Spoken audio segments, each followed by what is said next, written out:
I still remember that day clearly. The Florida sky was so blue it felt detached, as if the whole world was pretending everything was fine. My phone buzzed while I was wiping down the mirror in the living room, a strange habit I had when anxious. The screen lit up. Call from Emily. Her voice was still sweet, still the same one I used to sing lullabies to each night, but this time it carried something different. Cold, hesitant, calculated. Dad, I want you at the wedding. I really do. But I think it'd be best if you sat at a separate table just during the ceremony, so things aren't complicated. I froze. The cloth in my hand hung midair, a drop of water landing on the hardwood floor with a sound that felt out of place in the quiet house. I didn't respond for a few seconds, parsing every word, every pause. Sit at a separate table, so things aren't complicated. I thanked her, mumbled something vague, an invisible nod, and hung up. No anger, no tears, just the click of a call ending. I stood there, eyes fixed on the mirror I had just cleaned. It now reflected a 56-year-old man with hollow eyes, like he had become a stranger in his own life. Emily is my only daughter. I raised her alone for the first 4 years after a brief marriage to her mother, Jillian. When Jillian remarried a man in real estate, I didn't object. I kept picking Emily up every Saturday, taught her to drive in the Target parking lot, waited after her school concerts, spent hours explaining algebra she always hated. Yet now, because of that man, the one she called Dad in front of strangers, I was being asked to sit off to the side, edited out of a wedding photo designed to fit the mold of a perfect family. I didn't say any of that. Didn't remind her I was the one mopping the floor when she threw up from a high fever in the middle of the night. Didn't bring up the 8th birthday cake I baked from a recipe I Googled because her mother forgot the date. Didn't mention the hundreds of tiny teddy bear party favors I made for her elementary school graduation that no one acknowledged. I stayed silent, like I always did. What hurt the most wasn't the request itself. It was how Emily said it, like she was doing me a favor, just to keep things from getting complicated. It felt like an invitation wrapped in tissue paper soaked with anesthetic. That night, I sat alone in the kitchen. The room still smelled faintly of the morning's coffee, but the bitterness in my throat had nothing to do with caffeine.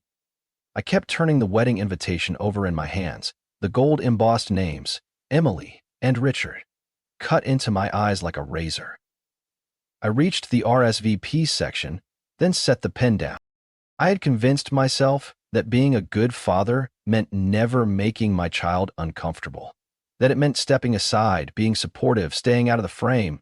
But how long does patience turn into absence? I didn't know, but the emptiness in my chest was growing, like a bottomless space swallowing every laugh, every memory I had with Emily. That night, I opened my laptop. I didn't check Facebook, didn't scroll through wedding pictures, didn't revisit old photo albums. I typed into the search bar, Cabin Lakeview, Florida. The results showed a quiet lake, dark green trees, and a small wooden house with a wide porch, perfect for morning coffee. I didn't send back the RSVP, didn't call to say I wouldn't be there, didn't explain or justify. I just closed the laptop, stood up, and walked out of the kitchen that had long been the stage for solitary dinners. 3 days later, I received a reminder email from the RSVP system. Subject line: "We haven't received your response, Ian." I clicked decline and closed the browser. It was a simple gesture, just a click, but the weight that lifted afterward left me speechless. As if I'd finally dropped a stone I'd been carrying around my neck for far too long. That same night, I reopened the cabin listing I had looked at the week before, a rustic place in the mountains of northern Georgia right beside Blue Rock Lake. Not too far to drive, but secluded enough to escape judgment or pity. I filled out the payment info, accepted the higher rate due to wedding season peak, closed my laptop, and stepped onto the porch. No pounding heart, no giddy rush, just a silence thick with finality, like the fading notes of a piano in an empty hall. The next morning, I started packing. Not rushed, but deliberate. I folded each shirt like part of a ritual. An old brown jacket, dark jeans, a worn Hemingway novel, the baseball cap I used to wear walking the dog. The only new thing was a pair of hiking boots. I bought online, but never wore. As I rolled my suitcase to the door, I paused near the photo wall in the living room, one frame tilted slightly out of line, a photo from Shenandoah National Park, Emily and I by a charcoal grill, me grinning, her frowning at the mosquitoes. I didn't take the photo. I didn't need the past to remind me where the cuts were made. The drive from Tampa to the mountains of northern Georgia took over 8 hours. I kept the radio off, no podcasts, just wind slipping through the cracked window and the hum of tires on asphalt, like a breath drawn from something long asleep. Halfway there, I stopped at a small gas station near Gainesville. As I filled the tank, an old man beside his pickup munched a sandwich. He saw my luggage, smiled with worn teeth, and asked, "Where you headed with the trunk that full, son?" Without thinking, I said, "I'm going where I can hear the water." He chuckled and said nothing more. But as I drove on, that answer echoed in my mind like a spell. I was truly going toward the sound of water, a lake I'd never seen, except in a dream I'd had for years. This time, though, I wasn't dreaming while asleep. I was wide awake. When the GPS told me to turn left onto Rocky Hollow Trail, the cell signal began to fade. I crossed a narrow wooden bridge veiled in vines, and there it was, the cabin nestled beneath dense pines. Smaller than the pictures, but quieter than words could hold. The porch was littered with dry leaves, 2 wooden chairs facing the lake, and a rusted iron sign above the door. Still water. I stepped out of the car, grabbed my bag, the only sound beneath me the crunch of gravel. No horns, no pings from my phone. I left the suitcase by the steps and stood still. It felt like I had just exited a stage where I was never cast in the first place. I didn't think about the invitation, didn't think about the separate table, didn't think about Richard, the man picked to walk my daughter down the aisle. I thought about the morning ahead, brewing coffee, sitting on the steps, watching the mist rise off the lake, and feeling the sun push gently through it, like a greeting that needs no words. Maybe I missed a day everyone else had waited for, but I no longer felt like I had lost anything. No one forced me to smile. No one told me to be proud of being set aside so others could feel more at ease. Inside, the warm yellow light of a small oil lamp glowed faintly. I opened a window, let the air in. Pine sap, damp earth, the scent of quiet. It felt like unsealing a room long locked, still dusty, but untouched at its core. That night, I didn't write letters, didn't journal. I just sat still, eyes on the water beyond, like it was a mirror reflecting the man learning how to live without asking permission. The cabin smelled of dry wood. The air inside was both unfamiliar and gentle. The room measured maybe 300 square feet, enough for a single bed, a tiny kitchen, a desk by the window, and an armchair facing the fireplace. I settled into that chair, lit the oil lamp, poured water from the bottle I'd brought, then turned off every light. Darkness wasn't frightening anymore. In that thick quiet, I could hear the lake nudging the rocks, the wind brushing through the window gap, and the rhythm of my own heartbeat, steady. Sure, no background music, no comforting voices, no second opinion to confirm I had done the right thing. The next morning, sunlight streamed in through the frosted glass window. I brewed coffee using the old pot with a scorched handle that had been left on the shelf. The aroma drifted through the room, not too strong, but enough to draw me to pour it into a ceramic mug marked with hairline cracks, then step out onto the porch. The lake was still, as if untouched by human footsteps. A pair of wild ducks glided by, leaving soft ripples in their wake. I leaned back against the wooden post and raised the cup to my lips. The coffee was bitter, but it didn't tighten my throat. I pulled a postcard from my bag. On the front was a painting of a lighthouse on the coast of North Carolina. Unrelated to the lake or the cabin, but I kept it for the honesty in the brushstrokes. Sitting down at the writing table, my hand trembled slightly as I picked up the pen. "Emily, I don't know if you're thinking about your father today. If not, that's okay. I just want you to know I'm not angry. Not anymore. This morning I brewed coffee and didn't throw it out because it was too bitter. I sat in stillness, without checking my phone or replying to anyone. I looked at the lake and didn't feel like anything was missing. Everything still lacks you, but I no longer lack myself. Don't worry about me. I'm not missing. I'm just trying to find the part of me I buried to please everyone but myself. I paused, read it again. Made no edits, no signature. I folded the postcard in half and slid it into the desk drawer. I wasn't planning to send it, just needed to get it off my chest, even if no one would ever read it. Like dropping stones into a dry well, not hoping for an echo, just wanting the surface to still. That afternoon, I walked the trail behind the cabin. Beneath tall pines, the air thickened, scented with sap and damp soil. I walked without aim, no map, no steps counted. Each pace drew something out of the years I had braced myself. No traffic, no buzzing phone, no voice calling from a kitchen. I drifted deeper into a space where no one was waiting. By the time I returned, the sun was sinking. I lit the fireplace and its flickering light danced on the worn wooden walls. In my hands was a book I hadn't finished since last summer. I read a few pages, then closed it. The words weren't as important as the moment I realized. I didn't feel guilty about missing the wedding. I no longer wondered if Emily looked back, searching for me. I had stopped casting myself as the victim, and I wasn't forcing myself to play the silent sufferer anymore. When night came, I sat beside the cracked window, listening to the crickets. I couldn't remember the last time I heard that sound clearly, unmasked by TV noise or conversation.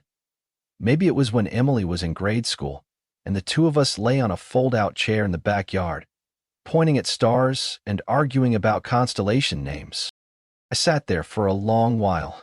No journaling, no social media, no need for likes or reaction emojis, just me in the dark, not in confrontation, just coexisting.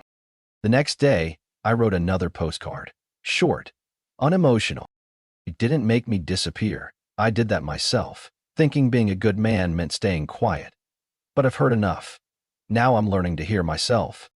I folded it, placed it beside the one from yesterday. 2 pieces of paper in the drawer, each a slice of something long buried. I wasn't sure if I was healed, but at least I had stopped wounding myself through silence. That morning, I didn't brew coffee. I made tea. Mint tea from a dented tin I found on the shelf. Its scent rose gently, seeping into the room, my clothes, the pillow, the floorboards.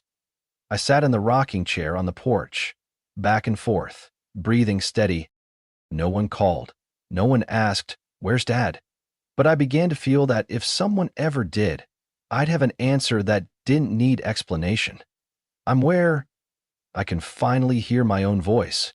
By Thursday morning, it was raining softly.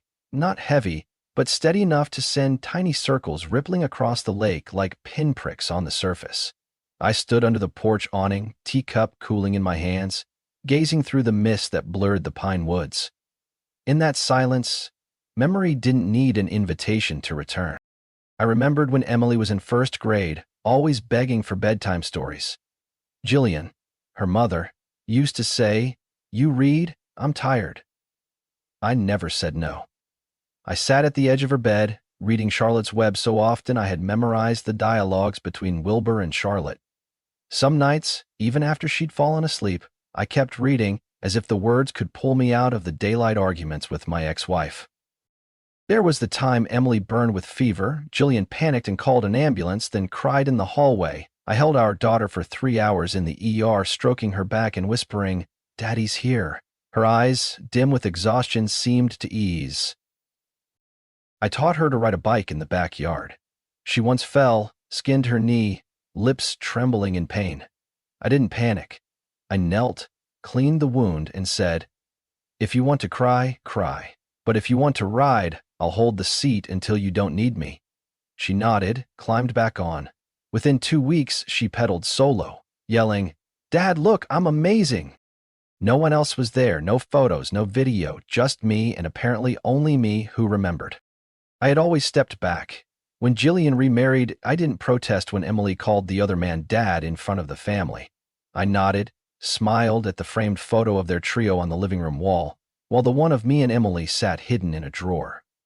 I attended parent-teacher meetings and quietly left before the photo ops, letting Jillian and her husband pose with our daughter on stage. I said it's fine so often I nearly believed it. But this morning, watching the rain fall through the trees, I saw clearly. I no longer recognized the man who had lived that life. He had learned how to disappear politely, like an empty chair at a family dinner, always on time, always smiling, but no one quite remembered where he'd sat. Emily's wedding wasn't the wound, it was the overflow. Not because I was asked to sit apart, but because someone finally looked me in the eye and asked me to shrink so they could breathe easier. I imagined that wedding table, flowers, congratulations, fairy lights, and tucked in a corner, a chair labeled biological father. Just close enough to avoid questions, but far enough not to disrupt the man stepping into the spotlight. I once thought silence was noble. Now I see, sometimes silence is the surest way to erase yourself. That afternoon, I opened the drawer and pulled out the 2 postcards. Reread them. No edits. I added one final line to the second. My girl, tomorrow when you look at your wedding photos, you won't see me there. But if you truly want to, you'll find me in every moment you were held without knowing. The midnight hugs, the math homework, your first swim, every time you were afraid of the dark. Not everyone needs to appear in the picture to have once been present. I placed both cards in an envelope and wrote my own address on it, not to send, just to remind myself that I am not invisible. I had simply forgotten to give myself permission to be seen. The next morning, the rain had stopped. Sunlight broke through the leaves, casting long streaks across the porch's wooden floor. I set my teacup on the railing and brushed a layer of dust off the rocking chair. Beneath the gray mold, the grain was still solid. I sat down, felt the slight resistance in the joints, then stood up to find a screwdriver in the old cabinet by the kitchen. Some things are too small for anyone else to notice, but to me, they feel like a silent declaration. I still exist, even without an invitation. I started fixing that wooden chair. No clock ticking, no one behind me rushing me or asking if I was done yet. I disassembled each slat, wiped off the dust, then sanded down the chipped edges. Every crack and scratch touched my hand like a memory of those mornings in the garage back in Jacksonville, where I once fixed kitchen cabinets for Jillian, built a bookshelf for Emily, but never made anything for myself. The more I worked, the more the stiffness inside me softened. Time no longer felt like something I had to chase. I dipped the brush into soapy water and carefully scrubbed each narrow groove between the wood. The scent of pine resin mixed with steam. Not sharp, just present enough to remind me I was truly here, minute by minute, motion. When the chair was reassembled, I placed it at the door and sat down. The wood groaned lightly, firm and steady. No wobble, no creak. I leaned back and listened to the sparrows in the nearby bushes, realizing I'd just finished something no one had asked for. Not out of duty, not because someone needed it, just because I wanted to see it whole again. That afternoon, I found a small wooden canoe flipped over under the shed behind the cabin. Its shell was covered in moss and dead leaves, the paint peeling in patches, but the frame was still solid. I dragged it out with both hands, my shirt soaked in sweat, mud clinging to my shoes. No one was watching, no one stopped me, no one laughed. That feeling, wordless freedom, kept me going even when my back began to ache. I used a knife to scrape off the moss, then a wire brush to clean the seams. Some boards were rotting, so I remeasured, found scrap planks in the shed and sawed replacements to size. After securing them, I coated the surface with varnish. The wood darkened, gleamed, like it had just awakened from a long sleep. Each task, measuring, cutting, sanding, attaching, reflected the journey I was on. Fragments of myself being touched, acknowledged, rebuilt. Not erased, not replaced, just made stronger. It took me 3 days to finish the canoe. On Wednesday morning, I carried it to the edge of the water. The fog hadn't lifted yet, and the lake was still as glass. I set the paddle inside, gave a gentle push. The canoe slid out, smooth as a child learning to swim. Sitting in it, out on the lake, I didn't think much. Not about Emily. Not about the wedding. Not about the letters I hadn't sent. I just listened to the water tapping the hull, felt my back press against the cool wood, hands resting lightly on the paddle. A strange feeling bloomed in my chest, not peace from being forgiven, but from giving myself permission to live. I returned to the cabin by late afternoon. My shirt clung with sweat, my hands dusty, but my chest felt light. I hung up the shirt, washed my face in the cold basin, then treated myself to a small glass of bourbon. The scent of burning wood from the fireplace mixed with the golden hue of the setting sun. That night, I took out the 2 postcards, set them beside me, and began to write one more line. Daughter, if one day you wonder why your father walked away from that table, think of the man sanding a canoe in the woods. No applause, no waiting eyes, but every cut and patch was to remind himself, I am worth something. I tucked the postcard into the drawer, along with the carving knife, the notebook, and a few leftover nails. Each of those things, small as they were, marked a piece of the journey, not for someone else to see, but for me to remember. Some things don't need to be said, only lived clearly enough not to be forgotten in your own life. On Friday morning, as I rubbed oil into the paddle one last time, the phone rang. The screen lit up. Emily calling. My hand froze mid-stroke, the damp cloth still hovering above the wooden frame. The signal showed just 2 bars, enough to hear a voice just fragile enough to make me hold my breath. I let it ring 3 times before answering, pressing the phone to my ear. Dad? Her voice was soft, a little raspy. No background music, no traffic sounds. I guessed she was in the car or somewhere away from a crowd. Yeah, I answered, my voice low. No blame, but no extra warmth either. I just wanted to say thank you for the gift you sent. I frowned. What gift? The wooden chair you made. It arrived yesterday morning. It had my name taped underneath. Richard opened it, thought it was some vintage decoration, but I knew right away it was from you. The chair? It looks exactly like the one you made me in preschool, in my bedroom. I remembered that chair, a tiny one with a curved backrest, the seat painted with a rainbow in acrylic. She used to sit on it and prop her legs up on the table. I didn't reply right away, just waited for her to go on. I tried sitting on it. It's sturdy, solid, but not heavy. I realized some things we carry with us without knowing. As a kid, I thought that chair was store-bought. Now I know you crafted every detail. I nodded slightly, even though she couldn't see me. I set the cloth down and leaned against the cabin wall. How are you? Her voice dropped. Please, I'm good. Where did you go on my wedding day? I glanced out the window. The lake looked still, as if it too were listening. Cabin by Blue Rock Lake, I said.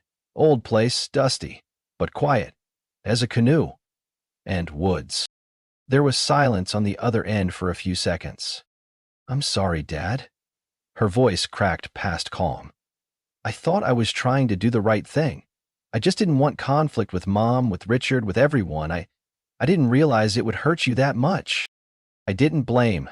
I didn't console. I just told the truth. I understand why you did it. I just don't understand why you thought I could sit at that table like I'd never existed. No rebuttal, no sobbing, just a silence heavier than the forest wind outside. I was scared that if I chose you, I'd lose the others, she said, slow, choked, but honest. And I said, chose everyone else over myself for decades. It's time I stopped. I heard her exhale on the other end. Maybe it was relief, maybe release. Maybe the first time she realized love doesn't always mean staying quiet forever. I don't want to lose you, Dad, she whispered. I answered without hesitation. You haven't, but if you want to keep me, you'll have to accept that I'm no longer a silent shadow just to make others more comfortable. A sparrow darted past the roof edge, its shadow flashing across the window before vanishing into the trees. I kept looking, even after it disappeared.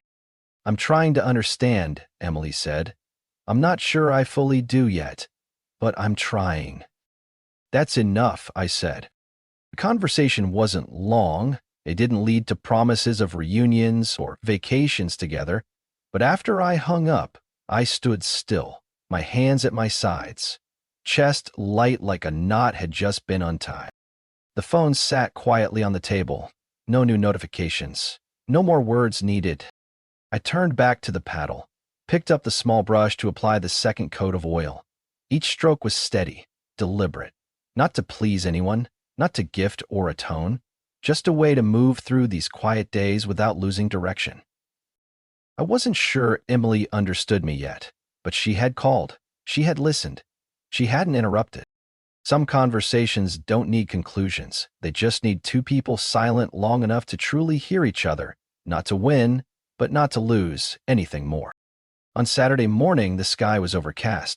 Low clouds slid across the treetops, the lake reflecting a cold gray shimmer. I was splitting wood behind the cabin when I heard a car pull up the dirt path.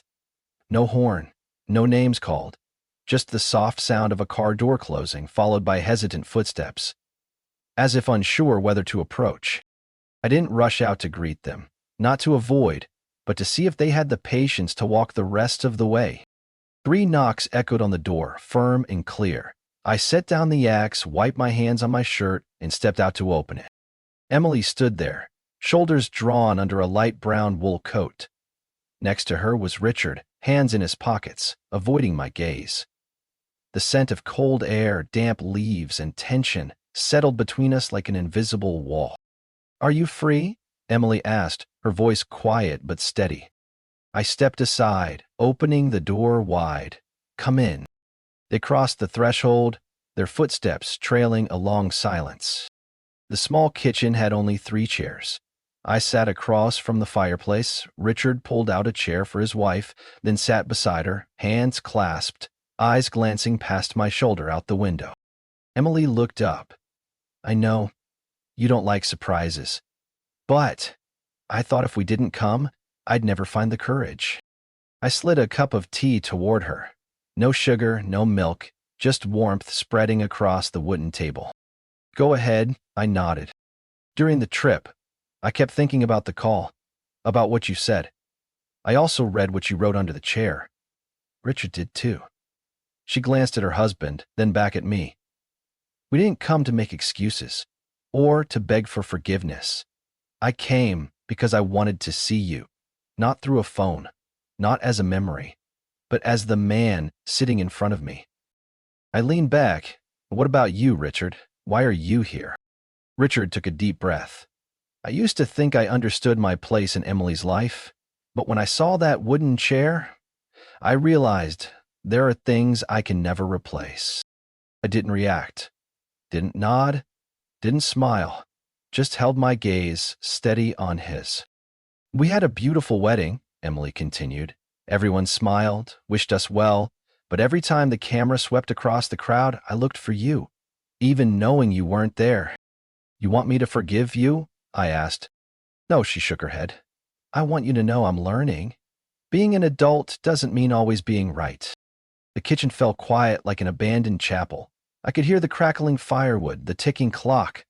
I wasn't exactly over the anger, but the pain wasn't sharp anymore, more like a dull ache that flared only when touched just right.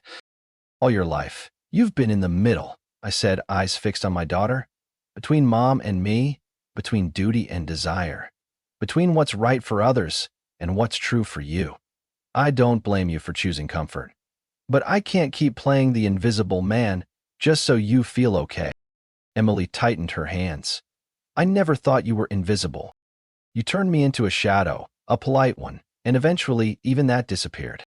She didn't argue, just nodded slightly, lips pressed like holding back something unspoken.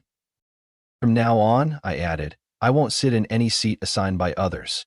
If there's no place for me, I'll build my own, but I won't step back anymore." Richard lowered his head, resting a hand gently on her shoulder. No words, no interference. The only action all morning that made me think, maybe he wasn't just some neatly framed replacement. Emily looked at me, her eyes glassy but not red. No tears, no apologetic hug, just the quiet forming of acceptance behind that gaze. like a child realizing her father isn't a superhero, but still the only one who never steps away when she falls.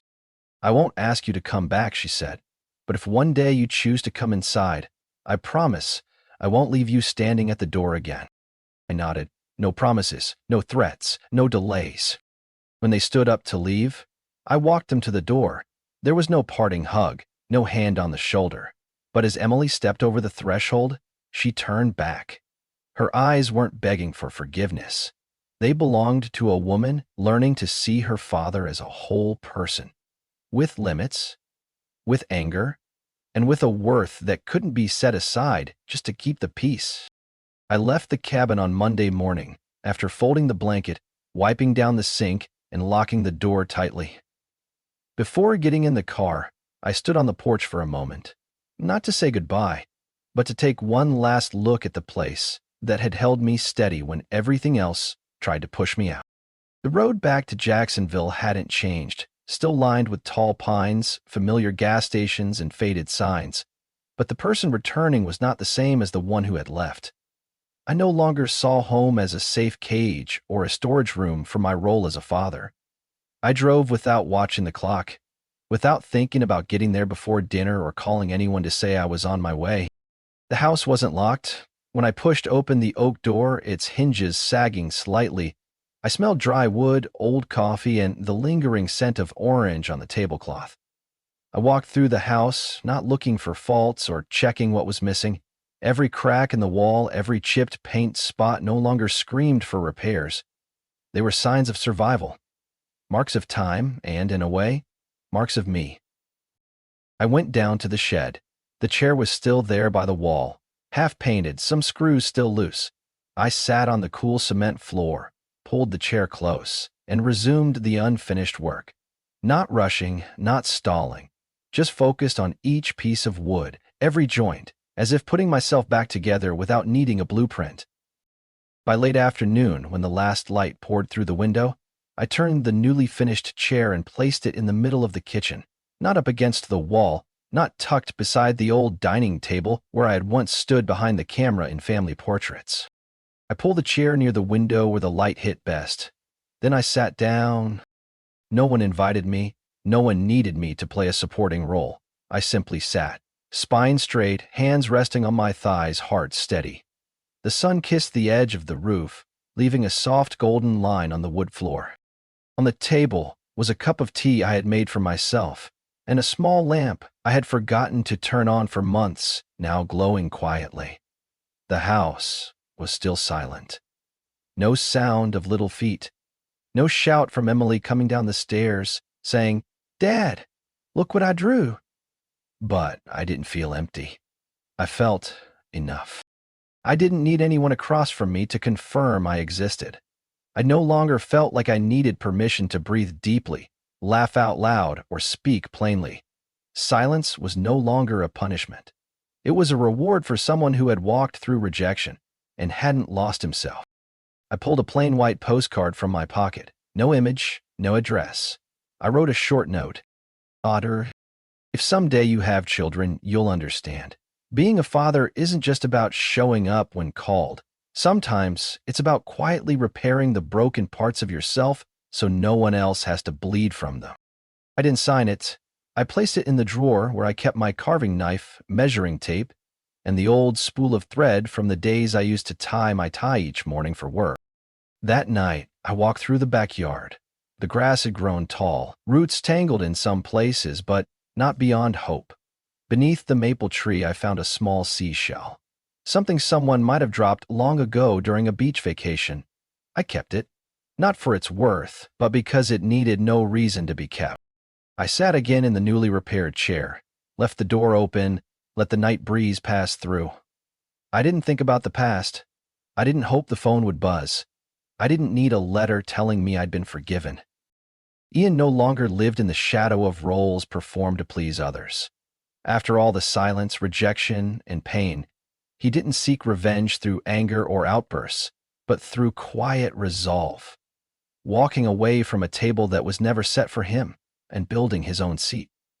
The freedom he found didn't come from an apology. It came from finally giving himself permission to be present without approval. That was the deepest form of dignity. What do you think about Ian's choice? Was his silence and departure the right way to preserve his self-worth? Share your thoughts below. Don't forget to follow the channel for more heartfelt stories about family and life.